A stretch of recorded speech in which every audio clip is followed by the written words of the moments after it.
clear for takeoff. The winds are calm. Check the park and break off maneuver. Diamond burner loop with a right turnout. Let's run them up.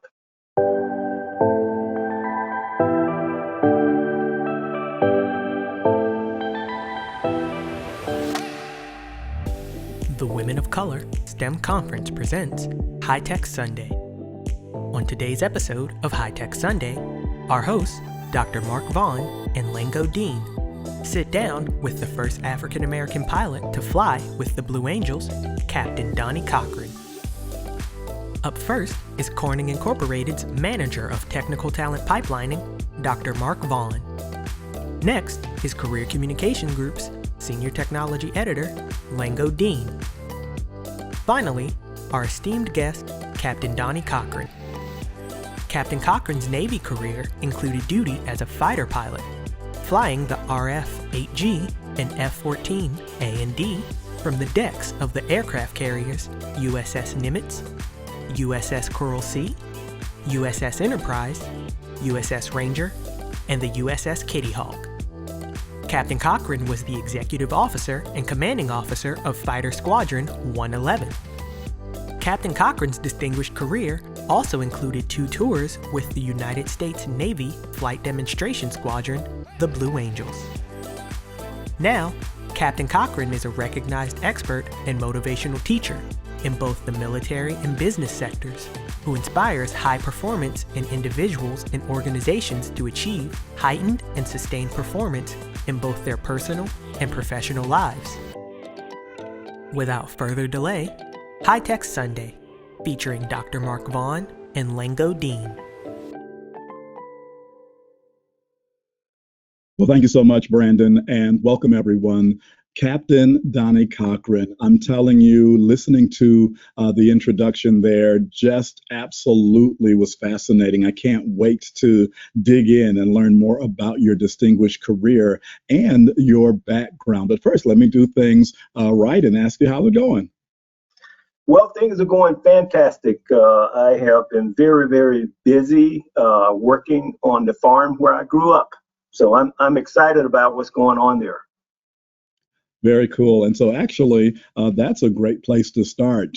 Thinking about your upbringing, it's always a real inspiration to hear how folks actually got started, not just in their careers, but on their journey in life. And so knowing that you grew up on a farm, can you tell us how those interesting beginnings have actually shaped who you are today?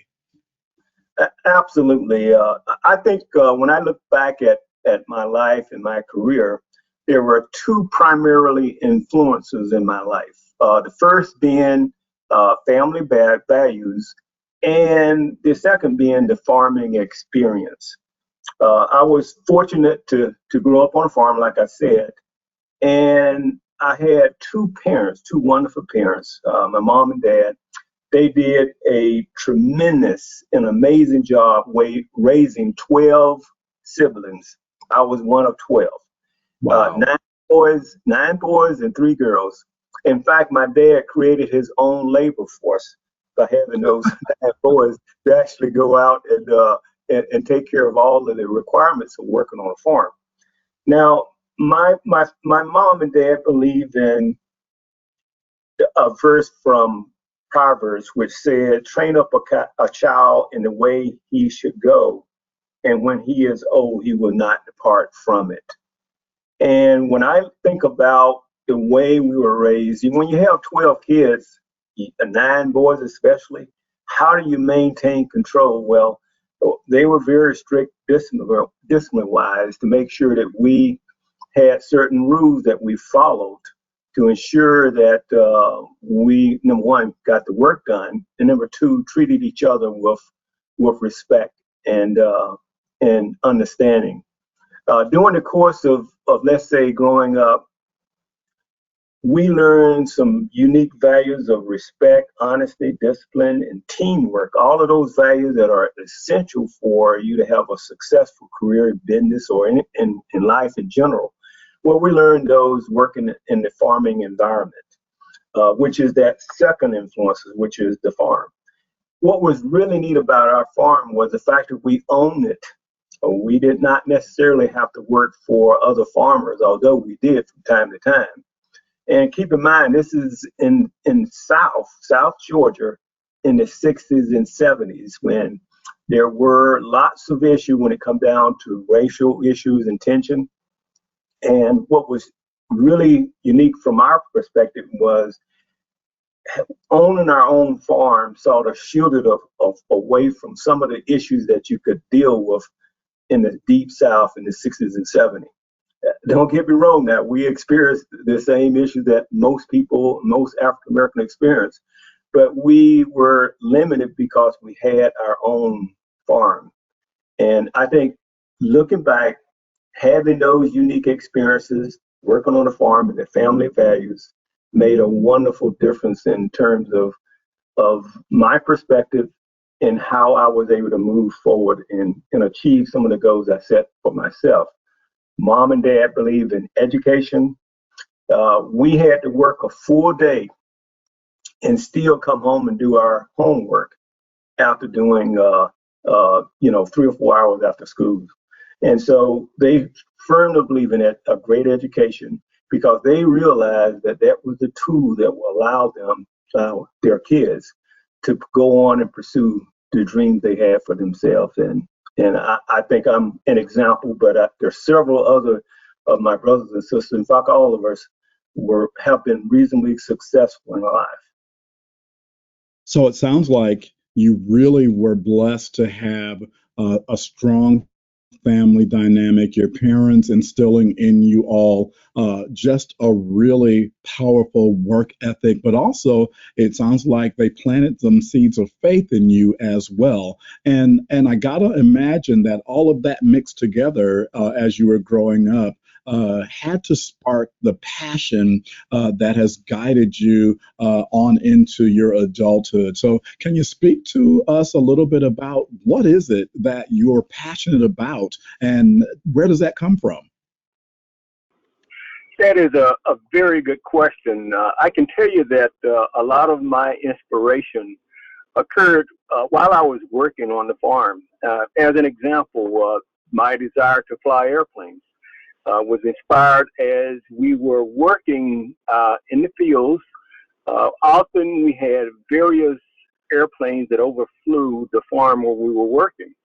And that part of aviation, just seeing it from the ground, not knowing specifically how to go about flying, it inspired me and gave me that desire to look further into what it would be like to actually fly airplanes.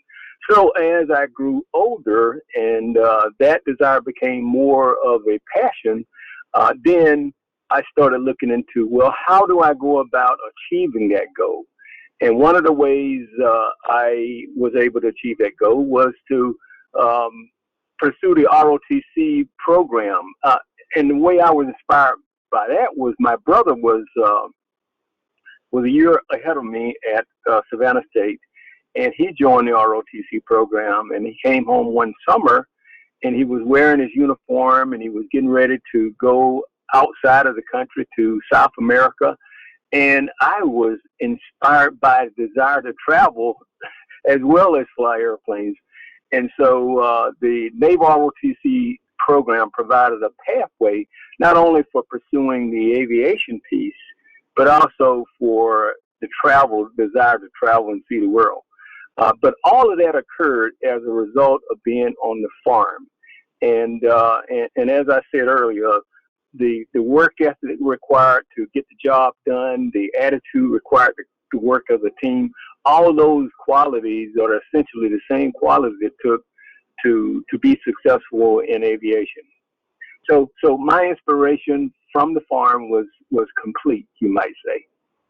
Thanks for sharing that. And it really gives us a good grounding in how it is that you kind of got started on that path in aviation. So you go off to school, you study civil engineering technology, and then you go into serve our country. What was it that made you decide to go from your academic training into the Navy as opposed to looking at industry or the private sector? How did you wind up going in that direction? Well, it was a simple process for me. And first of all, I needed to have funding to pay for my education. And the Naval ROTC program provided the pathway, the financial resources, as well as fulfilling that desire to fly airplanes and travel and see the world. So basically, my approach to going from Savannah State into the U.S. Navy was essentially, that decision was made when I joined the ROTC program as a freshman. And I fully realized that I was committed. I made a commitment because once you receive a scholarship, you incur a commitment to join the Navy for about 4 years. If you go into aviation, it's a slightly longer. But my pathway from Savannah State to the Navy was set as a freshman, and which was okay because I needed the financial resources to pay for my education. And what's really neat about going to a historically black college is not only do you get a great education, but you have to work and earn it like you do anywhere else. But also you're very grounded and have that awareness of your roots. And so when I went to the Navy, I was fully aware of who I was as a person. No one had to tell me I was an African American or anything like that. I knew that, and I knew what I had to do in order to be competitive within the naval aviation community. Wow. So I've been chomping at the bit since we got started. So let's go there. You started talking about this really cool experience of flying planes, and not only just flying them, but even off of these historic aircraft carriers. I see the USS Nimitz, USS Coral Sea, USS Enterprise, and so on. And there are these distinguished service acknowledgments and accolades that we heard about, not only being the first African-American pilot to fly with the Navy's flight demonstration squadron, but also being the first African-American to actually be involved administratively in command, the first pilot to be the commanding officer and flight leader of the Blue Angels. So how did you get connected to the Blue Angels to begin with? That's a good question. I believe that everyone that has an opportunity to see the Blue Angels are inspired by the precision, by the speed and the sound and the exhilaration of just watching an air show. A lot of pilots, on the other hand, they would like to go a step further, and that is they would like to actually pursue the desire to fly airplanes, to fly as a Blue Angel pilot. And I was one of those young people that saw the Blue Angels at the Naval Air Station Miramar, and I wanted to pursue. I wanted to know what it be like to be a part of a team that execute maneuvers as the Blue Angels did. So I was inspired by watching the team, and the good news is I developed the skill sets and was flying the aircraft that allowed me to be competitive to apply for a position, for an opportunity to be a part of the team. There are absolutely no guarantee when you apply for any organization that you will be accepted. That was the case for me. I was not selected the first time, so I reapplied the second time, and I was very, very fortunate to be selected the second time. When I heard that I should reapply again, I immediately took action. All of us have those opportunities when that little bird in your ear tell you should do something. And sometimes you need to take action on that. For me, that was the action I took. And from there, I was selected as a finalist and had interviews. And one of the questions that I was asked, which I still remember, was if you're selected to be a part of the team, you're going to be the first black pilot to fly with the Blue Angels. Are you going to feel any additional pressures being the first? And I replied, I said, it's not a matter of whether I'm going to have additional pressures or not. It's a matter of how I'm going to deal with the pressures. And I believe flying off the ship day and night in some very challenging type environments has prepared me well for some of the challenges I could face flying with the Blue Angels.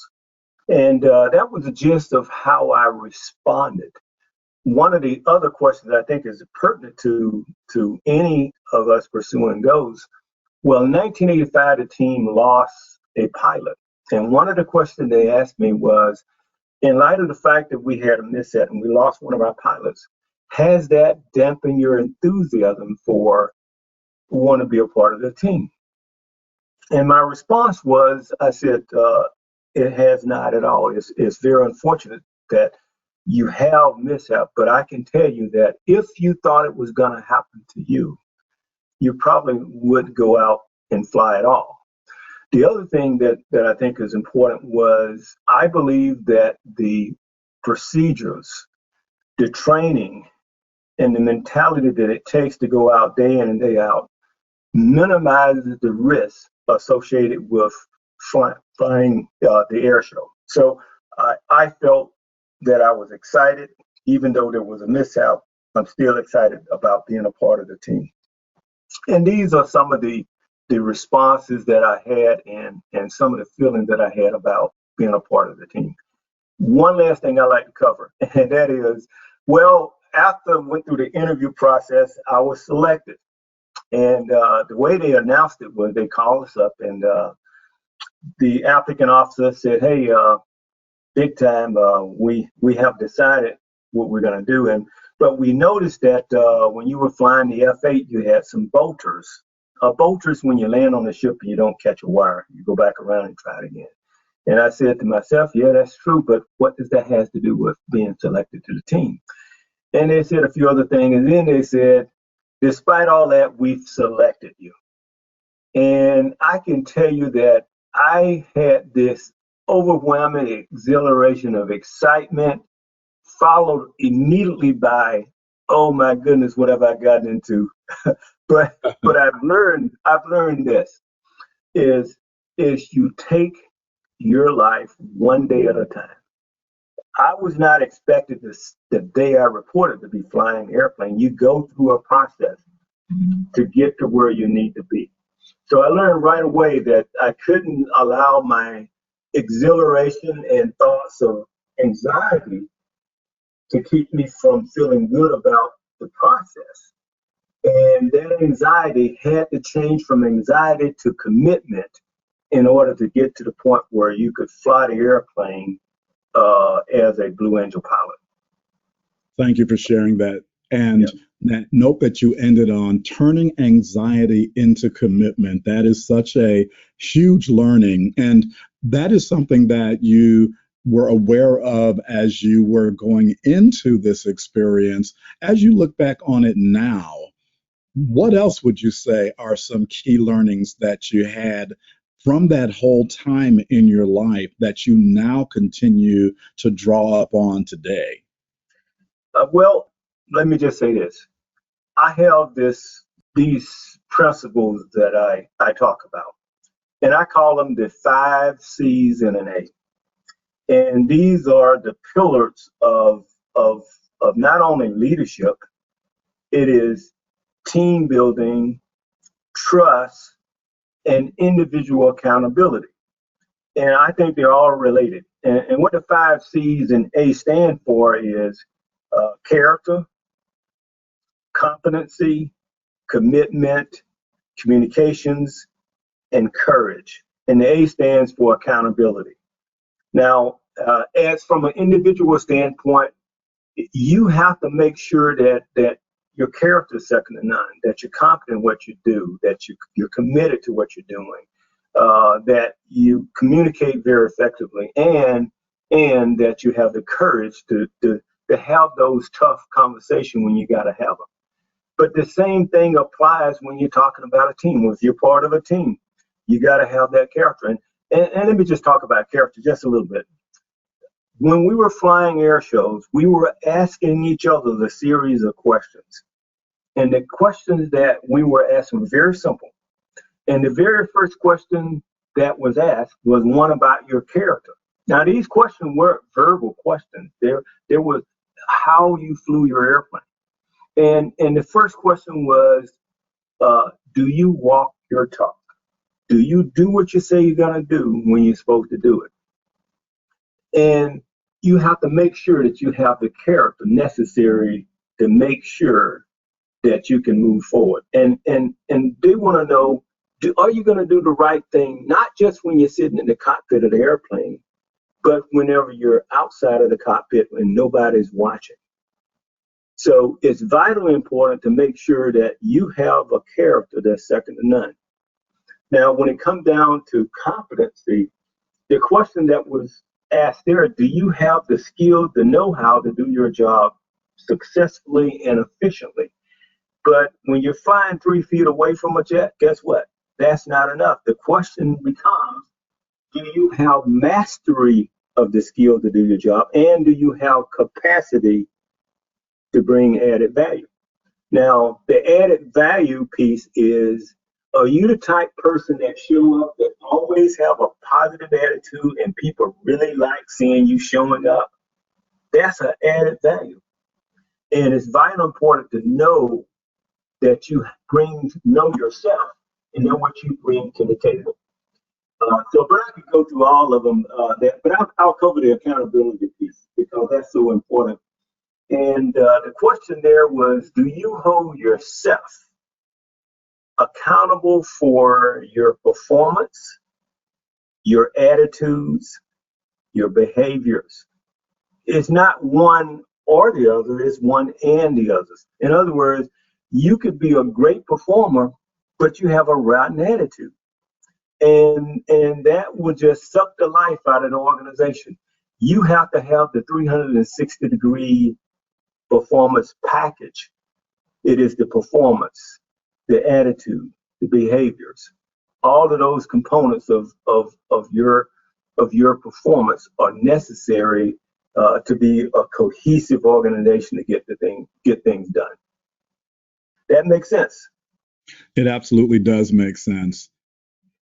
Okay, one of the issues associated with living in today's environment is very volatile, and one that's experienced a lot of turbulence, a lot of headwinds, and just getting things done, especially with covert and the job market and the political issues that we have going on. Well, when you were flying with the Blue Angels, we had to fly in real headwinds and real turbulent conditions. And there was a certain mentality that it took to be able to execute in those type of conditions. I believe that mentality is essentially what I use today to stay grounded and to stay connected with who I am, so that as we're dealing with all of the issues out there, you can still maintain focus on what you need to get done. So for instance, as we were flying through those very turbulent conditions, everybody was impacted. The flight leader was, and all the wingmen were impacted. So it was very important for everyone to take ownership for their performance.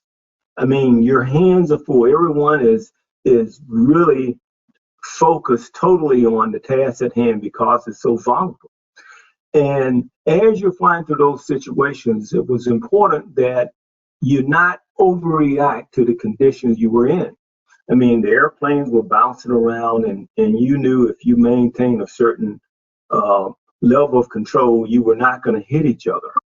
And it was vitally important that you maintain that type of control, because if you overreact to the conditions associated with the environment you were flying in, you could actually send a ripple through the entire formation. But here's the key.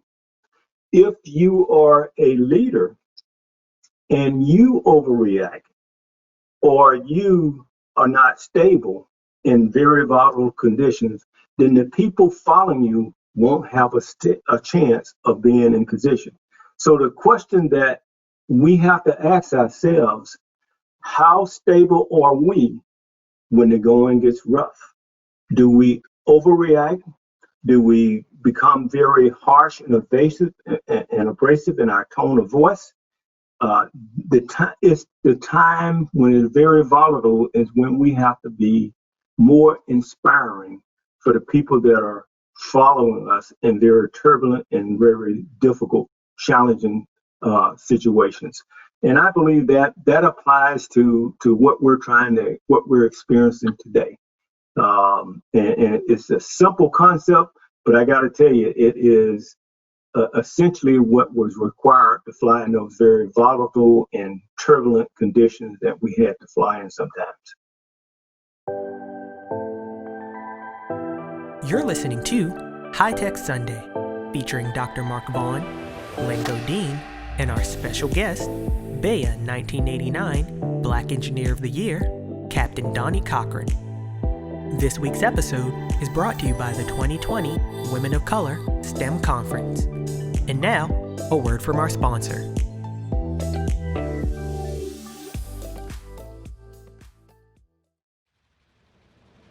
From waves of change come oceans of opportunities. This has always been our Women of Color STEM Conference message and mission.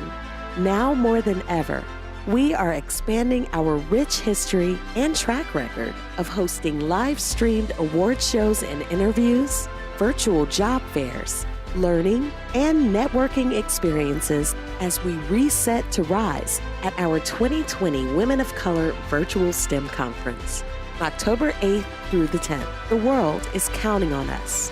Come ride the waves of change as you explore our limitless oceans of opportunities that can enrich, inspire, connect, and support your continued professional and personal growth that have always been the hallmarks of our women-driven conference. Together, we can help our nation's industries, government, academia, and the military reset, reinvent, and re-energize. You belong here within our trusted community. Ride the waves of change as we reset to rise. The world is counting on us.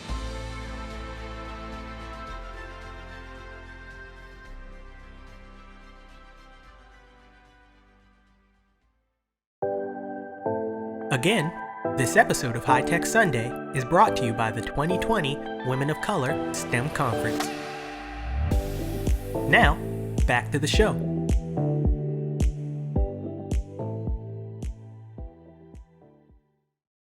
Wow, Captain, you have shifted into a leadership masterclass over here. I'm taking notes. I should have let you know, full disclosure, I'm a pastor and I'm getting some food for sermons like you wouldn't believe as you're talking. I'm going to pass it over to my co-host, Lango Deen, in just a moment, but I want you to know I got my lesson. 5 C's and an A: character, competence, commitment, communication, courage, and accountability. That applies in so many situations that we find ourselves in today. And I believe that it's a responsibility that we all have, especially as we are practitioners and in service to not only technology, but the things that matter to our fellow humans. And so I'm going to come back in a little bit, but Lango, how are you? I'm going to have you jump on in here. Hi, Dr. Vaughn. Fascinating Hey conversation as usual. And you kind of set the bar so high. But but as you know, this segment of the show is always, I like to think about it as, the where we have a little conversation for the kids.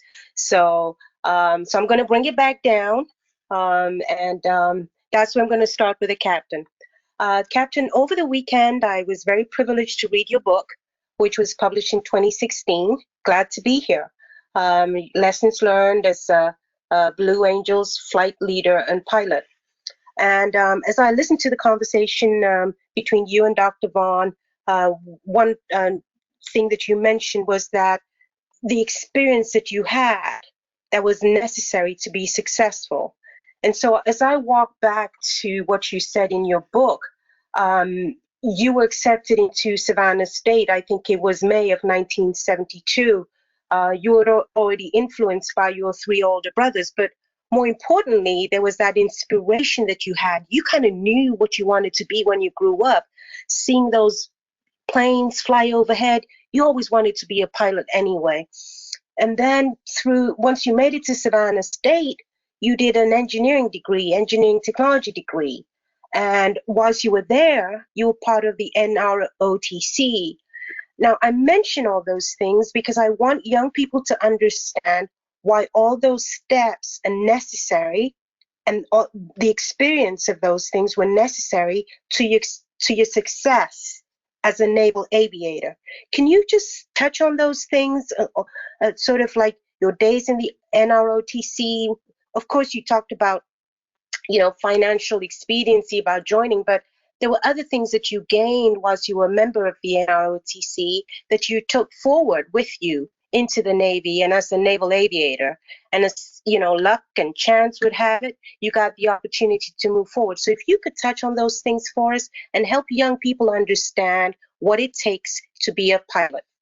Well, I got to tell you, the advice that I share is not just for a young person that's interested in flying airplanes, but it's also life lessons, and that's essentially what I think is so important. Well, some of the things that I learned at Savannah State, one of them was, if you read my book, I talk about this ACE concept, and obviously any fighter pilot want to become an ace. An ace means that you achieve 5 area victories in air-to-air combat. And I was not a combat veteran, so I created ACE to represent the 3 qualities that I know if I show up every day, I'm going to give myself the best opportunity to crush it. Whether it is going to class or participating in intramural sports, or whether it is an engineering project that I'm working on. I know if I show up, the A stands for attitude, character, and enthusiasm. I know that if, first of all, if I have a positive and engaging attitude, notice I said engaging, that means positive actions. And I've learned this, never underestimate the power of a positive and engaging attitude. And I've learned this too. It's not enough for me as an individual to show up with a positive attitude, but I'm responsible for the people around me. And if one of my classmates had a bad attitude, I would say, hey, what's up today? We got to be positive today and get in, because the positive attitude with the positive action create positive results. And I learned this too about setbacks in my life.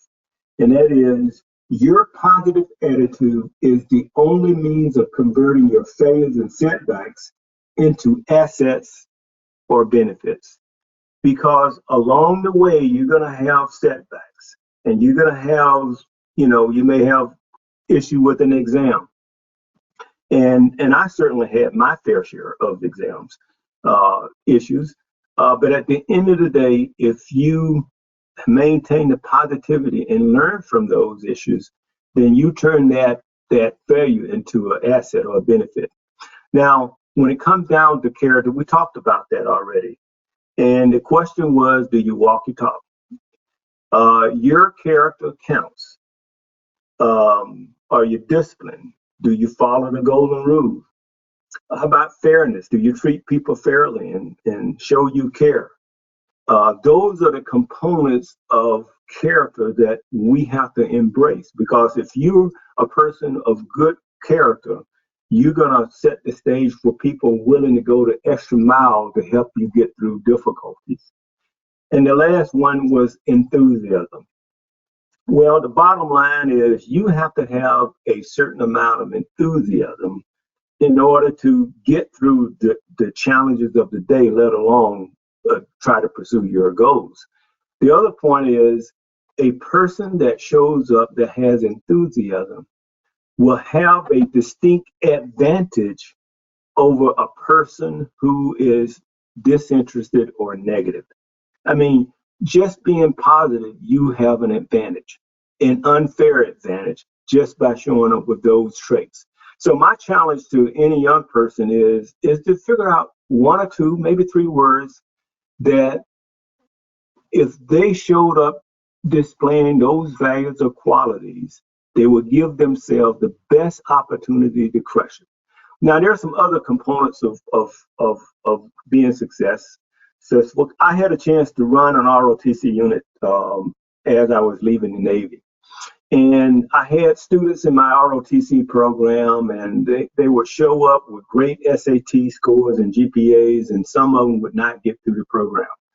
And I had to learn, well, why? Why was that? And this is what I learned. When you show up, you can have the best grades, the best GPAs, but if you don't have a burning desire for what you want to achieve, then you're going to succumb to all the issues associated with a college experience.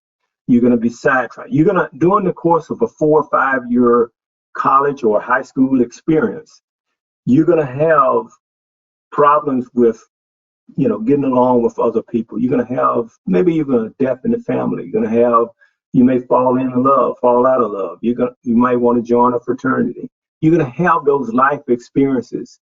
And if you don't have that burning desire to keep that spark, that light at the end of the tunnel for you, then you're going to be sidetracked. And so that's one thing. The other thing is you have to avoid self-limiting and self-defeating behaviors. I can tell you there were 1,000 reasons why I shouldn't have made the Blue Angels. And about 980 of them were reasons that I came up with. And so you don't stand in your own way by engaging in self-defeating behavior or self-limiting thoughts. Questions such as, well, maybe I'm not good enough. You don't need to have that type of self-thought. All of us are going to have it, but you can't continue to dwell on it. And the self-limiting, self-defeating behavior, when it's time to go to class, you have to go to class. And you have to make sure that you're fully present when you're in school. The other things that I learned was you have to learn to manage not necessarily your time, but your energy, making sure that you show up and you have the necessary energy and focus to be able to learn. And it's not a matter of just time. You have to have it both. Not only the time to be there, but also the energy level so that you can be effective in what you do. And the last point I like to make is this. Learning is a lifelong experience. I'm 68 years old, and guess what? If I were going to fly an airplane today, I would have to go take exam and go and do a simulator and all of that. That's because learning is a lifelong event. The skills that a young person learns today are lifelong skills. So the key is develop fun for learning and make it an enjoyable process so that when it's time for you to study, you look forward to it and can make a difference. So that's sort of my comments on to young people. Thank you, Captain. So if a young person looking at read through Glad to Be Here, looking at the photos, they land on the page that has that Flying Blue Angels #3. I mean, you guys are sort of like in a straight line, all four of you in a straight line. It just wows you just looking at the photo right there. And for me, my favorite photo was the one that you took with your two kids, Donnie Jr. and Destiny. Right. So what would you say to a young person who wants to fly like you, who gets inspired just by looking at those photos? What would you say to them? Where should they begin? Are there any organizations that they can get involved in? I know there's the military route, the NROTC, and which takes you through to the Navy and becoming a naval aviator. What else can you do if you want to become a pilot as a young person? Well, one of the things I would suggest is some people have the desire to fly, but once they get in the airplane one time, they decide, well, maybe this is not for me. So I would encourage them, if they have the financial resources, to go and get an introductory flight. And those flights are normally not that expensive. In fact, they're probably not as expensive as some video games, believe it or not. So I would encourage them to get a introductory flight just to get into the environment and say, okay, let me get this check in the block and see if in fact this is what I want to do. There are some organizations like the ACE program. The Organization of Black Airline Pilots have the ACE program. And this is a program that's very competitive. They want kids to be very good academically and have the desire to fly, because it's a very competitive process to get into aviation. And that's despite what's going on currently with the airline industry, because, you know, things are tough right now. But invariably, they're going to change. And so the good news is I think that those are the initial steps that I would take. And the other steps that I would take is academically. You have to make sure that you have a strong academic background. I mean, you don't necessarily have to have all math, but some science will certainly help. There are lots of pilots that are political science majors, you name it. Some pilots were able to get out of high school and go fly right away. But in the military and most commercial environments, they would like for you to have some secondary education. Normally, you would achieve that going to a flight school. So the challenge is, how do you finance that type of expense to go through, let's say, flight training? For me, I didn't have the money, so I had to go through a military process.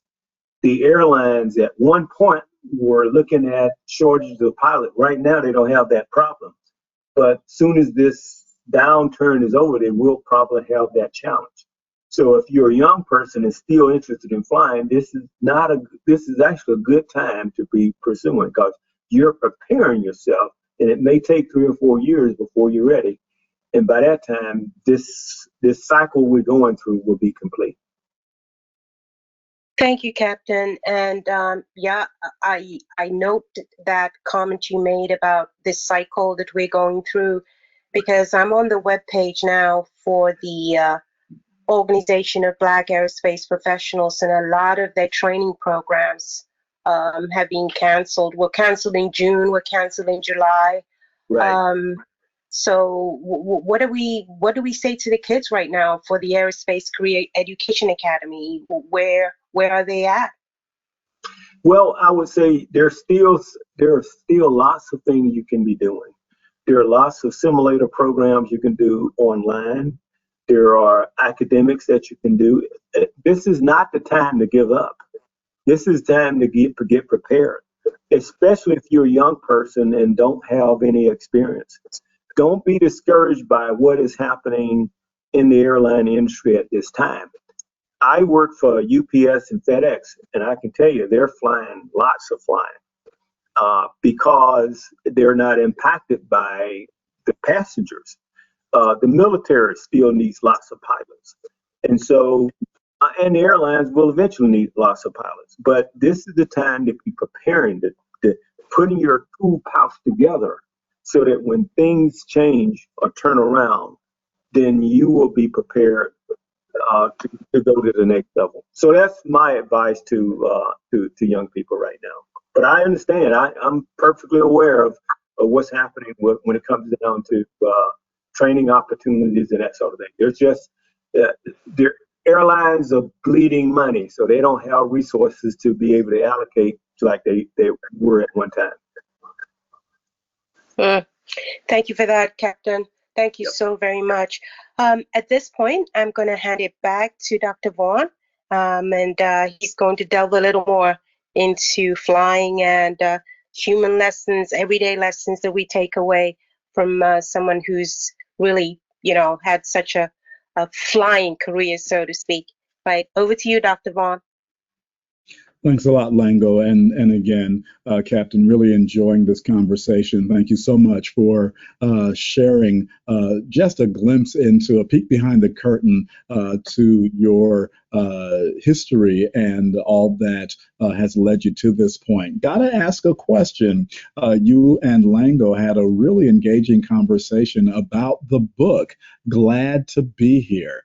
Can you tell us where'd that come from? What was the inspiration for that title? What does that mean? That is a very good question. Well, the phrase is actually used by the Blue Angels even today. At the end of your flight, we have a debrief. And each pilot and support officer, there was a total of about 15 to 16 people in the room, and each person give their self-assessment on how the air show went. And as you provide your input, at the end of your comments, you will state, "I'm glad to be here, boss." And the boss will say, "I'm glad to be here." And what that phrase meant was, it was an expression of gratitude for the effort that it took for you to get to the team and the effort that it takes for you to stay a part of the team. So it was an expression of gratitude. And glad to be here is a wonderful expression. And I think all of us should ask ourselves where we are in our journey, in our life journey, and say, hey, am I glad to be here? And if the answer is no, then we need to be figuring out, why is that? What do I need to do to change the outcome of my life so that I will feel I'm glad to be a part of this team. I'm glad to be a part of this organization. I'm glad to be at work. I'm glad to be in this country. And if it's not, then we need to know, well, why is that? And what do we need to do to change it? And so it's a great expression, and it applies to so many aspects of our lives. And it's important for us to take ownership for how we answer that question. And so that's what the emphasis of the book is. I had all kinds of challenges in my life, in the Navy, in the Blues. And once I left the Blues, I've had all kinds of challenges. But at the end of the day, I'm always able to say, I'm glad to be here. That is so cool. We're just about out of time. I got to ask you this final question really quickly. It's going back to, as Lango put it, for the kids, but I'm asking for myself as well.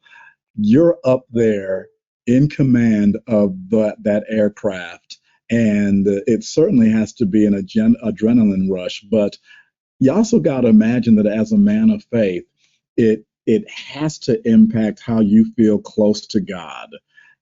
Can you put into words what it feels like to be up there flying the way that you did? Well, I can tell you, most of the time, you were focused on the task at hand. Now, the feelings of being in touch with a higher power or God was as you were preparing to go fly. All of us, in some way, said our silent and sometimes open prayer for a safe and successful flight. And then we had to convert that prayer into action to stay focused on precisely what we were doing. Every second had to be accounted for.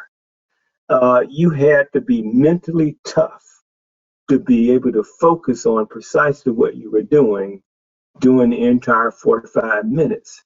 And then when you landed, then all of a sudden that exhilaration, that excitement, it come pouring out. But in the moment, you're so focused on the moment. Now, there are moments when you're in the air show, you feel, oh, this is a good one. I feel great about it. And then there's time, oh, this is a challenging flight. I got to step it up. But at the end of the day, the excitement came when you went to the crowd line and you saw those young people, little African-American boys and girls white kids, Hispanic kids, it didn't matter. They all looked up to you with that little tweaker in their eye saying, hey, I want to be just like you. And so all of that effort that you put in that air show, that was your reward. And then you had to go to the debrief. So it was the dynamic you went through. But let me end with one other comment. I mentioned mental toughness. Well, what does that mean? And I used to say, hey, you got to be mentally tough. Well, I had to come up with, well, what does it mean? Well, first of all, it means being disciplined, doing the thing you must do when you don't feel like it.